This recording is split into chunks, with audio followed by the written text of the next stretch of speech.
సమ్మర్లో fertility treatments తీసుకోవాలి అని అంటే ఎలాంటి జాగ్రత్తలు తీసుకోవాలి అని కూడా ఒక కామన్ క్వశ్చన్ అడుగుతూ ఉంటారు. సో సమ్మర్లో స్పెసిఫిక్గా ఫర్టిలిటీ ట్రీట్మెంట్ తీసుకున్నందుకు సపరేట్గా కేర్ తీసుకోవాలని కాదు, మామూలుగా మనకి ఇన్ జనరల్ మీరు ట్రీట్మెంట్ తీసుకుంటున్నా తీసుకోకపోయినా కొన్ని జనరల్ హెల్త్ కేర్ అనేది తీసుకోవాలి, ఎక్స్ట్రా కేర్ అనేది కొంచెం తీసుకోవాలి. అది ఓన్లీ సమ్మర్కైనా అంటే కాదు, సమ్మర్లో తీసుకోవాల్సిన కేర్ డిఫరెంట్, వింటర్లో తీసుకోవాల్సిన కేర్ డిఫరెంట్గా ఉంటుంది, రెయినీ సీజన్లో తీసుకోవాల్సిన కేర్ డిఫరెంట్గా ఉంటుంది. సమ్మర్ వరకు వస్తే మెయిన్ థింగ్ మీరు జాగ్రత్త తీసుకోవాల్సింది ఏంటి అని అంటే మీ హైడ్రేషన్, అంటే వాటర్ లెవెల్స్ అనేది కరెక్ట్గా ఉండేలాగా చూసుకోవాలి. సో దానికి నార్మల్గా వాటర్ తాగటము, లిక్విడ్స్ ఎక్కువగా తీసుకోవటము, లైక్ మజ్జిగ లేదు కొబ్బరి బొండం నీళ్ళు ఇలాంటివి కొంచెం ప్రిఫర్ చేయడము చేస్తూ ఉండాలి.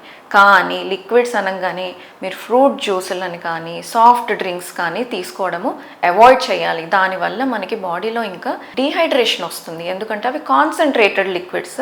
సో ఇలాంటి లిక్విడ్స్ అవాయిడ్ చేయాలి. సింపుల్ వాటర్ లేదా కొంచెం ఫ్లేవర్డ్ వాటర్, లేదు సబ్జా వాటర్, చియా సీడ్స్ వేసిన వాటర్, కొద్దిగా నిమ్మకాయ చుక్కలు వేసుకుని తీసుకోవడం కానీ, లేదా బటర్ మిల్క్, పల్చని బటర్ మిల్క్ ఇలాంటివి తీసుకుంటే మీ బాడీలో హైడ్రేషన్ లెవెల్స్ అనేది కరెక్ట్గా ఉంటాయి.